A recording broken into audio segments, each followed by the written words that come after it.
Hey, it worked again. We're getting good at this. Good morning, everyone. It's Monday morning. Rather than our traditional Monday musings, I've got Steve that side. I've got Andy underneath me, and we're going to do a little bit of a player ratings for the Forest game that just went. Obviously, we've done our our review last night. So I was going to give you a little bit of a player ratings for this little Monday musings rather than me prattling on my own for 15 minutes. I've got the boys to prattle alongside me. So Steve, he's wow, that was really well timed. Thank you, Steve. Okay, Andy, I'm going to come to you. We'll wait for him to come back. He should have the link still. I'm going to carry on. Andy, obviously we saw Fab go off with a bit of a knock to the face, but your thoughts before he was taken off, my man? What did you think?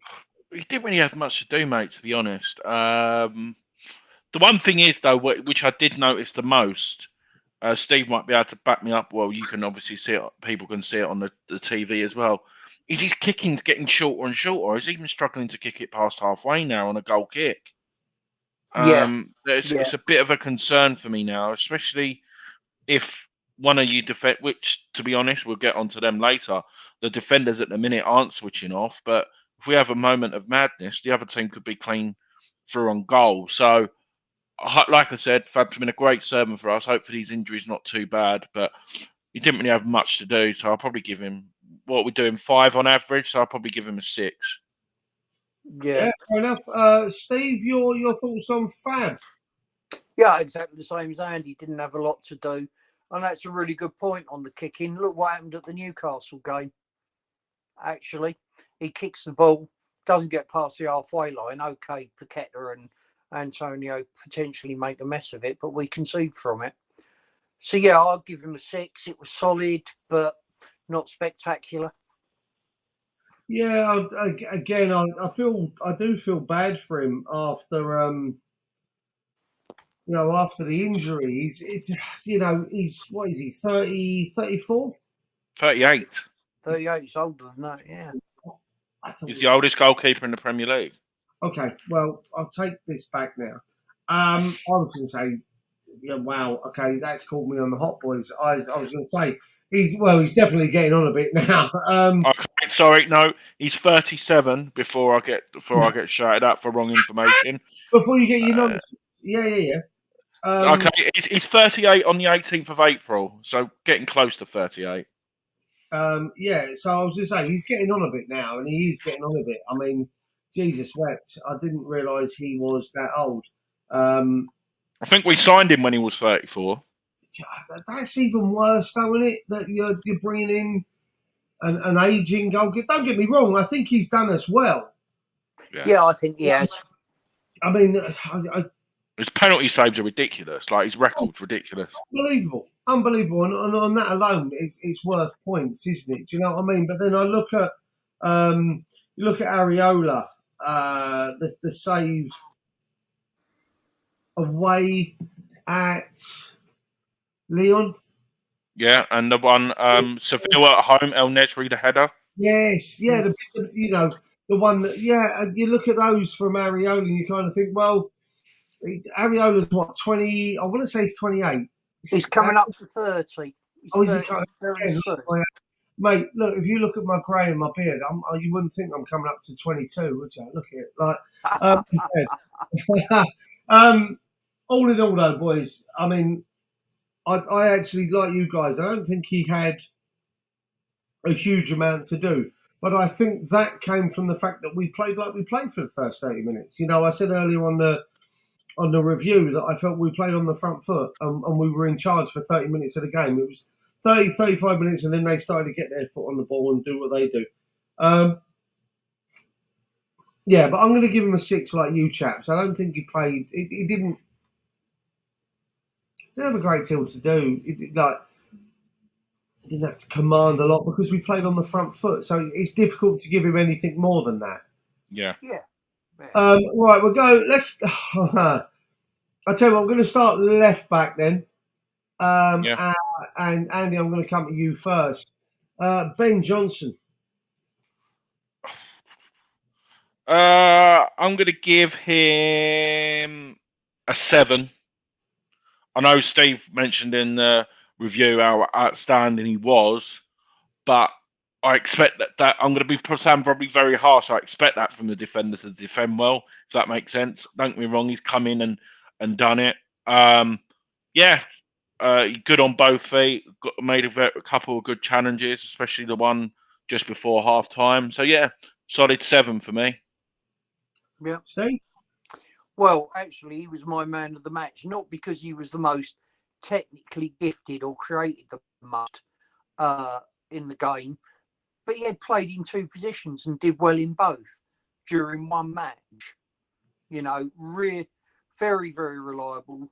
So just purely and simply on the fact that he had to switch sides and was absolutely solid, I'm giving him a 9 because that isn't easy to do. I mean, do you both think that he's a victim of his circumstance right now, i.e., being a, you know, the phrase, isn't it, jack of all trades, master of none? Do you think that's his kind of that's kind of his ball and chain, if you will, that because he can play? Listen, he's performed quite well at centre back. He's performed well at left back. He's performed well at right back. Do you reckon that's kind of like his ball and chain, that he's struggling because of that to be able to nail down one position? Because someone like Moyes is going, well, you can do this, and you can also do this. He can't create a showing over an X amount of games to show that he can do what he can do in one position. Do you reckon that could be his problem? I think it probably is, but I mean, he's a vital part of our team because he can do that as well, isn't he? You know, you can put him virtually anywhere along the back line and you're going to get a decent performance. It's easy to look at people with the flair and skills, but you always need good, solid players in any position. And Johnson can be a good, solid player in 3 or 4 positions, and that's invaluable, in my opinion. But yeah, I think if you stuck him at right back every week, he'd develop into a really good right back. So I don't know, but I can't see him being used any other way at the moment. No, listen, if he can do it, he can do it. You know, that's my take on it. Andy, you gave him what, a 7? Steve, you gave him a 9? Yeah, because of the 2 positions. I'm going to slide straight in the middle. I'm going to go with an 8. I actually thought he was really good. I think, Steve, the tackle you were talking about, the one right at the end of the first half, there was the big old smile on his face after he'd made that tackle. Yeah. He looked well, but pleased as punch. He had the big grin as it was shown on the TV. So no, I think he's kind of hampered by the fact that he can play across the back line, if you will, and I think that it appeals to Moyes because Moyes loves a player that can play in many different positions. Yeah. No, I'm actually going to give him an 8. I actually thought he performed fairly solidly. I'm going to go the other side of the pitch then, Andy. I'm going to come to you. Vlad, obviously he came off at half time, but Vlad Sufal. I'm probably going to give him a 6. I thought he defended well, but a couple of times I know he done a delicious ball for Ings, who missed the header, but apart from that, I was very frustrated with him with his balls into the box again and crossing at the wrong time or the right time. So yeah, he's getting back to himself, but he's never been the pro for crossing the ball. So I can't really say that's really changed. So yeah, I'll probably give him a 6. 5's a bit too harsh. Steve? I'm going to give him a 7. It came out today. He's been playing at 90% for the past few games. He's been carrying an injury. And he's got out there and he's given it everything he's got and he's been decent. So, yeah, considering he's been carrying an injury, he's got over 7 for me. I mean, I did wonder why he went off. Like Andy, like you, incredibly frustrated. There was a couple of times when he was about 8 yards outside of the box, and part of me went, "Don't shoot, please don't shoot." You know, when it comes to certain players on the edge of the box, you're going, it's like after Rice's goal, the fans were screaming shoot every time we got the ball within 15 yards of the box. I'm the opposite when it comes to Sufar. I'm like, please don't, just stop it. And he can't. Andy's right. He can't cross. I mean, it's frustrating. He hits the first man a lot. They're not great crosses. He probably does one great cross in 10. But like you, Andy, I think I'm stuck between the 6 that Steve gave and the 6 you gave, Andy, and the 7 that Steve gave. I'm probably going to go 6. I'm probably going to agree with you, Andy. Not because I disagree with Steve's mantra of the fact that he's been playing through an injury, but there's also part of me that as a player, you've got to think of your longevity. And part of me is thinking, don't play when you're injured. I mean, we've all been there. We've all, Andy, I know you probably would have rocked up at your 5-a-side with the boys on a Saturday morning after your Turkish barbers for your shave and all the rest of it, and you've rocked up, you know, little hammy strain or whatever, and you've gone, nah, sod it, I'll still play. That's all right for you, but this is a professional footballer that's going to be, you know, counted upon in the next, you know, 3 months with regards to European football. I struggle with that mentality. The answer should be no. I'm not ready. I need to get this sorted. So, yeah, I'm gonna go with a 6 for you, Andy. To be fair, I think that's my go-to. Right, we're gonna go with the elder statesman of the 2 centre backs, and let's go, Oggy. Andy, your thoughts? Let Steve go first for a change. Oh, Steve, go first. I want to hear what he's going to say. He doesn't know. I'll take glory on this one then. I'm giving him an 8. I thought he had a really good game. He was just solid, wasn't he? You know, when the lineup came out, I was a bit.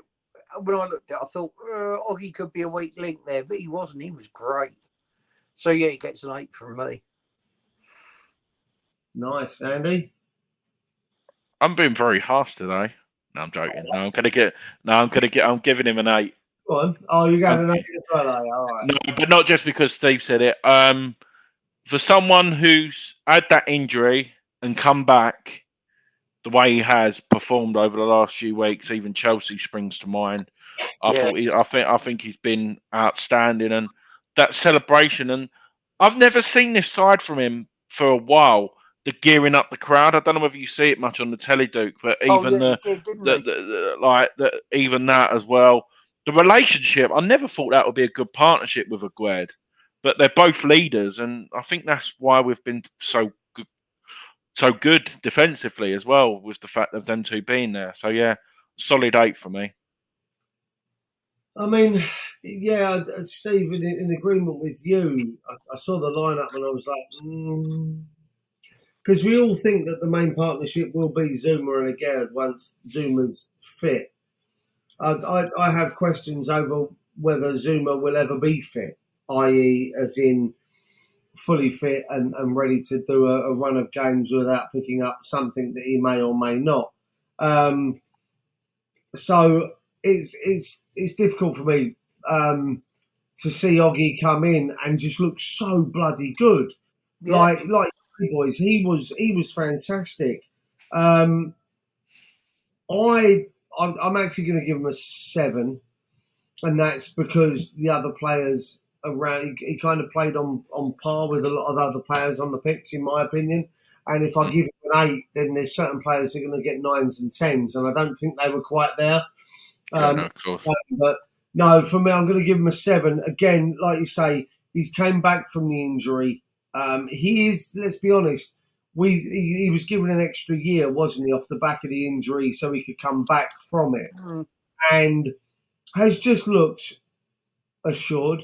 I know it's what we say about the Italian defenders, isn't it? They look like defenders. They look proper, solid, and he's come back. And I have to say, I'm glad we gave him that extra year, because I thought he's held pieces together that could have quite easily slipped apart from us. Yeah. I think he's been great. All right, Steve, because Andy said you could go first on the last one. I basically want to see what you're going to say here. Tell me about Nathan Aguerd. Nathan? Yeah, another class performance, wasn't it? Very assured, very comfortable. Great defender. Great buy. You got to give Moyes his credit for choosing him. Yeah, 8. I mean, it was just another really good performance, wasn't it? Oh, definitely, mate. Yeah, Andy. An 8 as well. He was my man in the match, but I've changed my mind since then because I actually watched the highlights again and I've seen more bits, which we'll get on to further more players. But the one thing is, I've never seen a centre half so comfortable on the ball, probably since Rio, and that's probably a big statement to make. The switch of the plays, what he can do, and I think not just yesterday he proved it. I think for the end of the season, the fact that we can be on the front foot, give him the ball, and he can just open his left foot up and release us again on the counter attack. Yeah, So unreal. yes, yeah. So I'm gonna give him an 8 as well. Yeah, I'm in complete agreement with both of you. Like I say, if if we're talking about what I was going to give Oggy to give again to give what follows, then I'm talking about giving 12 out of 10s at some point in this. Yeah, no, culture. I can't do that, but again, he's been compared to Bobby Moore by more than one West Ham fan so far. The way he reads the game, Oh, it's Bobby yeah. Moore pace. Bobby Moore didn't have pace. Again, can read the game. He has the pace. We've seen that in a couple of games. The one against Callum Wilson against Newcastle a couple of weeks ago. Yeah. He has the pace, but he also has the timing to make a really good tackle. And we saw his reading of the game at the weekend was just top draw. Really, really impressed. So I'm going to agree with both of you, and I'm going to give him an 8. I really am. All right, Big Tommy Souček. I'll go first on this one. Go on. I'll give him a 6. As always, he offers the ball. He won the ball back a couple of times yesterday. Good at the box, but he just slows the play down. I mentioned it on the preview. I'd love Pablo in there with Rice and Paqueta. I can imagine them three doing good triangles and spreading the ball either way. So he didn't do nothing wrong. It was better than average. So yeah, a 6 for me. Steve? Yeah, I'm going to go the same, actually. I agree with everything Andy said. I mean, it's one of his better performances this year, and it was a good, solid performance. And that's what you'll get if you play him in the right position. You'll get a 6, 7 out of 10 most games. If you play him in the wrong position, he's going to be lost at sea, isn't he? But he did complete a few passes. Okay, he's not what you class as comfortable on the ball, but he kept play ticking over in places, so I'd give him a 6. Yeah, I'm torn between a 6 and a 7. To be honest with you, I felt that he can break up that play. Now, I think the key part of an issue you both mentioned Fornals over the course of the last couple of videos. I also think Lanzini can do a job in there. Yeah. He proved it against Burnley, 18 months ago. He was really good against Burnley alongside Rice. I do think he'll need a third in there, Lanzini, because he does like to roam slightly. But Fornals, again, as you say, can do that job. I actually thought Souček, I'm going to give Souček a 7. Again, I thought he was breaking up play. Andy, I see where you're coming from with the slowing things down. I think he takes an extra second on the ball that most others wouldn't, for the simple fact is he doesn't want to balls up. He knows his passing isn't comparable to the likes of Deck or Paqueta or, even Fornals Lanzini. He knows he's not up to that level, so he has to take that extra second to ensure that pass is the right one. And like you say, it slows things down. I remember a couple of weeks ago, he completed something like 36% of his passes, 8 passes in a game. But he was rushed. He was pushed into a pass that he necessarily didn't want to make. And that's what we see. And I think you either get that or you get the slowdown from him. Yeah. There has to be a trade-off between the two, which is quite irritating considering that they're all professional footballers. They should be able to do the job, should be quick enough to think. Let's go Paqueta. Oh, Give me Paqueta. Me or Steve? I don't mind. Take your pick, boys. Oh, 9 for me. Oh, I thought he was outstanding. I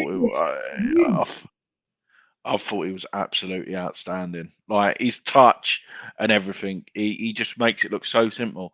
And he reminded me of his performances for the World Cup for Brazil, getting stuck in, giving the ball back, getting up and down the pitch, and he just reminds you of Decant. I'm probably going to get a bit, but there's going to be someone coming for you. Oh, go on, say it again. But Di Canio, you just don't know what way he's going to go.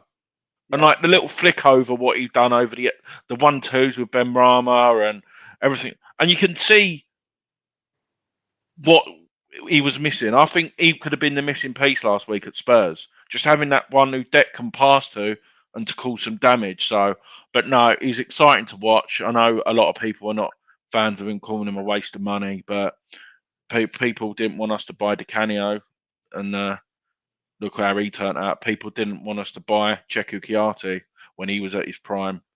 Look how he turned out. I'm just giving examples of players who you don't expect. It's probably the same for Mikel Antonio, same for Antonio. But trust me, once we're going to see a good end to the season from him. I've got a feeling. Oh, I hope so. And that's big praise on a 9. Steve? I thought it was an absolute masterclass from him yesterday. And I'm going to give him a 9 like I gave Johnson. The only reason Johnson got man the match over him was he played in 2 positions. I thought he was brilliant yesterday. Yeah, it's not even his control, but you've got to be quite observant to pick it up. But it's just flicks, one passes, quick touches, opening play up. And on top of that, he works hard as well. He's not a luxury player in that sense. I thought he was magnificent yesterday. I really did. I really enjoyed watching that bloke play yesterday. So, yeah, I'm going to give him the same mark as Johnson, but Johnson gets man of the match for his 2 positions. But, well, what a performance. Very, very high praise from the pair of you. I was actually going to give him an 8. Again, it comes back to what I've said before with who I consider to be my man of the match and the kind of ratings that have got going in around. I thought he was good. I really did. You boys have said it yourselves.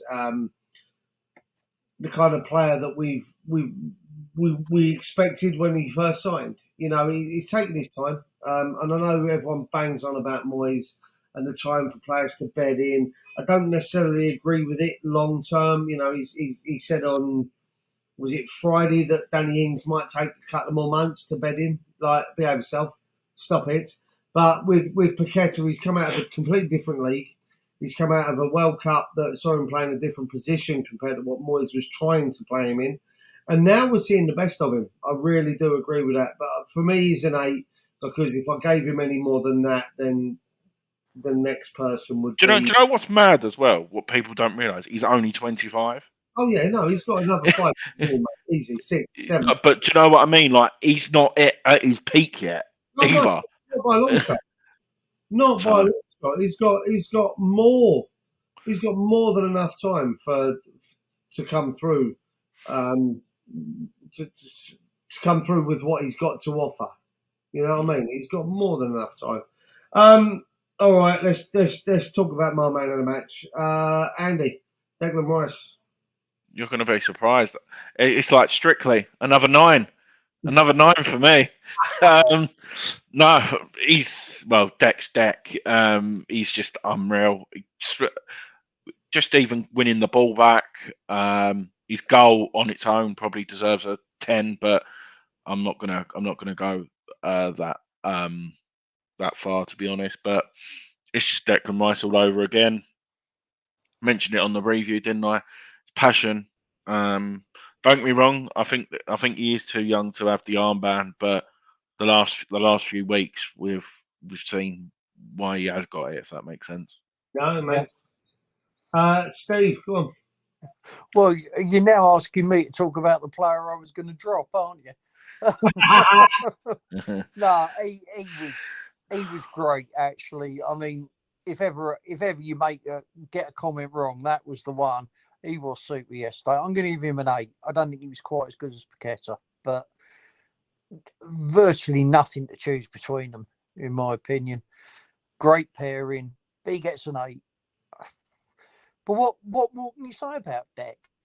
You know, he's just a pleasure to watch, and I'm going to be gutted when he goes in the summer, if he goes, which I think is likely. But no, good leadership and everything. So he gets an 8 from me. Well, I'm going to give you this before I give you my rating. So he's game by numbers, yeah, against Forest, right? 55 passes completed in the game, which was the most of any player on the pitch. Yeah. Mm-hmm. One possession back 11 times, which is the most by any player on the pitch. He created 4 chances in the game, which once again is more than any other player on the pitch. He had 67 touches. He won 3 duels on the pitch. He made 2 clearances. He scored the goal of the game, in my opinion. Oh yeah. Leader by example, in my opinion, for yesterday. Andy, I see where you're coming from. I agree with where you're coming from. That there are times he looks too young to be our captain. He's not old enough. He's not experienced. You know what I mean? See what I mean? He's not experienced enough of a relegation battle to be a captain that's in a relegation It battle. just reminds me of Joe Cole. Yeah. Slightly out of his depth with what we've got going on around him. But those numbers there tell you exactly what that sort of player is. Can we afford to lose him? No. Can we keep him? No. I think it's that. Oh my God! I honestly, we can probably save that for another. We could probably do a show on We could Declan Rice. And, yeah. We'll do a show. We'll do a But show. I can see him staying another year.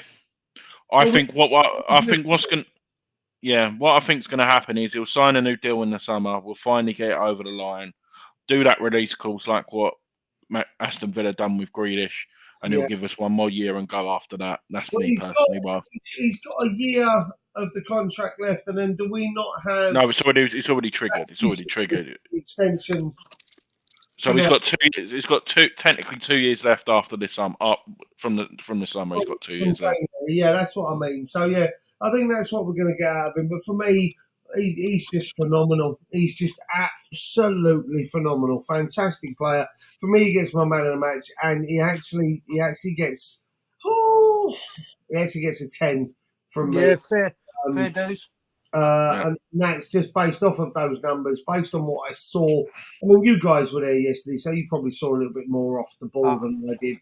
But for me, what I saw is more than enough for him. But we'll quickly but he's not getting involved with. Do you remember he was getting quite mouthy to the refs and stuff? I know captains, but he just let his on the pitch do the talking yesterday. He weren't arguing with anyone or anything. He was just brilliant. Didn't get stuck in. I mean, I saw a couple of instances on other games yesterday where players were getting stuck in. You saw it in the Spurs game today where players were here with a referee at points, and you're like, well, what are you doing? Get the back off.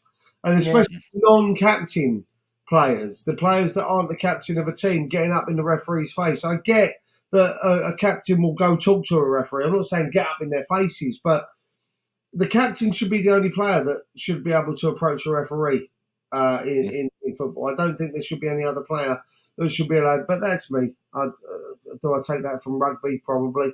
All right, let's go. Saeed. Who wants to go first on Ben Rama? I will. 7. I thought it was a good performance. You know, it's very difficult to mark him against the other brilliant performances we saw on the pitch. I thought he was really good. I enjoy watching him play. Some of his link-up play with Kesha was spectacular. But 7 for me. Yeah, well done. I think what was even more interesting was Moyes praised him without any criticism at all. Yes. And that's a first. So over to you, Andy. I'm going to give him an 8. I thought he's just on fire at the minute, and every time he got the ball, I just knew something was going to happen. And like you said, with Deck and Benrahma, do you know what I would love to see though? Is Benrahma take corners instead of Declan Rice? Yeah. Yes. I was at a point yesterday where I turned around and said, why can't Ings take a corner? Ings is probably the shorter player amongst our front lot. And I'd love to see Benrahma and Deck on the edge of the box, because if that ball falls, that's where they can score good goals from. Yeah, definitely. But yeah, no, I see where you're coming from, mate. I do. What was your rating? 8. 8. I'm in agreement. I'm in agreement. His link-up play, as you boys have already alluded to with Paqueta, was absolutely phenomenal. Looked really good. He's definitely Benrahma's a confidence player, as we mentioned earlier. Arms around shoulders. You know, the players going to him and going, "Oh, Benny, come here, mate. Let's talk to you." That was really good. You know, keep doing that. Stop what he says. Just keep doing what you're doing. And he's definitely a confidence player. And yesterday, again, his link-up play with Paqueta was top draw. Like you say, the tricks, the 1-2s, the feigns, the dummies. It was all there to see yesterday. And yes, okay, before people say in the comments, it was Forest. Yeah, all right, we're going to play. You only beat what's put in front of you. You know what? That's what's in front of us, so we have to go. But no, I'm going to give him I'm going to give him an 8. I thought he was superb. But not quite. Declan Rice, 10. Okay, let's go the other side then. Jared, I'm going to have twins with Danny Dyer, Bowen. And 9 for me. 9. Big number. If it wasn't for him, we wouldn't have won that game yesterday. Obviously, he was unlucky as well by hitting the beans on toast. But yeah, if it wasn't for him, we wouldn't have won that game yesterday. It excites me, takes players out of the game, and he's only getting better and better. So yeah, 9 for me, and thank you, Mrs. Dyer. Yes, fair play. Steve, go on. I didn't think he was again as good as Paqueta, but I thought he was bloody brilliant in so many places yesterday. There was one point at which, in the first half, it was down the right-hand side, and he won a ball back. He had no right to get anywhere near. And he gave everything yesterday. So, yeah, an 8. I'm going to agree with everything you both said, but I'm going to give him an 8 because, again, I've painted the ceiling very high with the Declan Rice 10, and it's very difficult. He would have been 11 if I give someone else a 9. You see where I'm going with it. So I have to work in that ballpark. Okay, the final one of our starting 11 then.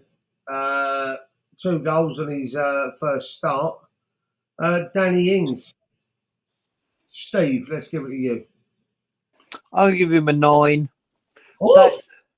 That he, forget whatever else he did in the match. His job is to score goals. That's what he did. And therefore, it's a 9 because you're out there to score goals. He's scored 2 goals. There's no room for criticism, really. It's a 9 for me. Done his job, yeah, fair play. Andy, I saw you hold up 8 fingers and 2 thumbs. Go on, tell me why.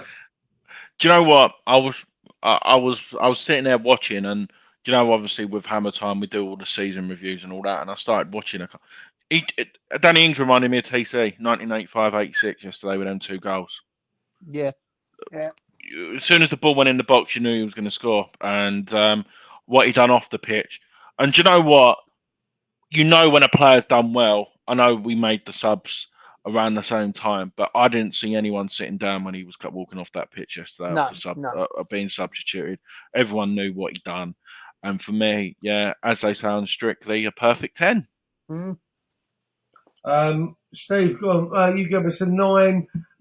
Was it a 9, wasn't it, Steve? It was indeed, yeah.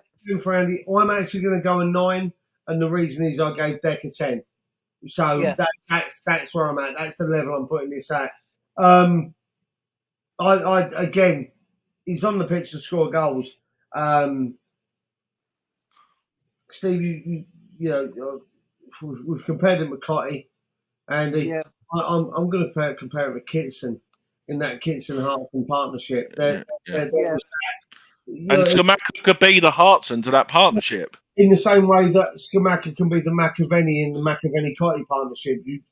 That's the key here, isn't it? We've been banging on about this desire for a two-man partnership up front. And we know as West Ham fans that they work when it's this man. And we kind of had it with Carroll and Nolan. Yeah. Yeah. But I think if we did play Scamacca, Ings could sit in the middle, Joe as a number 10 when we haven't got the ball, and leave Scamacca up there, because I think he'll do the dirty work. So then you can technically still play the system what Moyes likes, but when we're attacking, we've got the two. Yeah, and that's it. Yeah, he plays like the centre forward role, the holding striker, if you will, and I've got a lot of time for that. He scored the 2 goals yesterday, and they were both goal scorers' goals, weren't they? Do you know what I mean? Yeah. In the box, a Lineker-esque type of striker. You know, we interviewed Tony Cotty on here a couple of months back, and we put a video up of the goals that he scored, and there were several from outside the box. There's a few where he's picked up the ball and run. Ings was a quintessential inside the box goal scorer yesterday, and I absolutely have all the time in the world that if that's what we've signed and that's what he's going to do, I'll get behind that 110%. It was fantastic. Do you boys want to do the subs? Obviously, probably the only one who I want to talk about is Creswell. I'll give him a 3. 1 for putting his boots on, 1 for putting his shorts on, and 1 for putting his top on. Never want to. Oh, cold. Fair enough. All right, I'll tell you what then. Actually, I'll give him a 4 because he passed to Pablo Fornals to set the 4th goal, and that's the only thing decent. Before we call it a day, let's talk about David Moyes. Andy, did he get it right yesterday? I know the scoreline says what the scoreline says, and he's kept his job for at least another 24 hours because obviously Chelsea lost, and if Potter decides to vacate, or if he doesn't, the others decide that Potter's going to vacate. The rumours were that we're going to move to him no matter what. Did Moyes do himself a favour of keeping his job yesterday? Well, you can't really criticise him for that. For what we've done, we got the performance done, but I won't judge him now until 1, Man United, and 2, Brighton. At least we should be beating Forest. These next 2 games will define his future, I think. He's got to follow it up with the same sort of performance. He's on this. Steve, your thoughts on that? Yeah, I don't think you can criticise him at all for yesterday. We won 4-0. What more do you want? I mean, yeah, there are people out there who said, "Oh, Moyes should do this. Moyes should have done that." Hang on a minute, guys. We won 4-0. That's enough. You know, in that scenario, he's done everything he can. But as Andy says, next 2 games are crucial. And if we go to Brighton and get a good point and play well, I'll be very happy, to be honest. Because Brighton are flying high. Get a point, I'll be happy. Pardon? If we play badly and get a point at Brighton, I'll still be happy. Yeah, that's true. It's a bit of a place to go, especially for us in recent years. They've become our Romelu Lukaku, and they really, let's be honest, every time that bastard played against us, he always scored, and they've become that bogey team for us. So, I see where you're both coming from with Moyes. I actually think he set us up tactically right yesterday. Forget formation. He set us up with a game management of press high and go do. And for that, I'm grateful. Yes, it was against Forest. Yes, rather, do what you say. but we still had to go out there and do it, and still had to get a result, which we got. Andy, any last words from you off the back of this? It's been a relatively long video, considering. Any other? But I like this setup. The fact that we're splitting it up because Yeah, we're talking about the match and then we're giving our afterthought. So yeah, no, I like it. No, I'm happy. And yeah, looking forward to the preview on Tuesday. Tuesday night morning for this lot. Yeah. Yes. And everyone. Well, I'm not going to work. Well, I know you go downstairs, don't I know, Steve. You just chill it. You just chill out in your pants all day. Everyone else will be going to work happy. Yeah. I'll tell you what, there's a reason he's not on camera, boys and girls, because they're Sunday underpants. They're holy. That 50 is the wrong number. That 50 is the wrong number. Look, mate, I did 30 years of work to get, well, no, more than 30 years of work to get where I am today. And you've been wearing them underpants for the 30 years, is that correct? Oh, absolutely, yeah. Oh, you don't want to go. He's got a pair of underpants like Ramsey Nesbitt had a vest. Yeah. How do you think I can afford to retire? I didn't spend any money on underpants and saved it all. Gentlemen, thank you so much for taking some more time to spend with me this evening. No, it's a pleasure, mate. You know, this is going out first thing Monday morning. I'm going to go set it up for an 8 o'clock. Guys, if you've liked the stream, click the thumbs up. Leave your comments below, your player ratings, see if they match ours. The three of us have done. If you haven't subscribed to the channel, click that bell. Click the subscribe, then click the bell. Still getting used to it, Andy. Click the subscribe, click the bell, and then you'll be notified when we do it. Tickle it, whatever you want to do with the bell. You can tickle it. You can rub it like it was a genie in a lamp. I'm not quite sure what will come out, but we'll go for that another time. It's not made for kids. Don't worry about it. We'll be back with our preview, as Andy says, on Wednesday morning, and then the review of the game on Thursday day. I think we're doing it, aren't we? Because I'm out. Yeah. Gentlemen, thank you very much. I'm going to see us out with the outro. Come on, you Irons. Come on, you Irons. Take it easy, boys. Thank you. Cheers. Take care.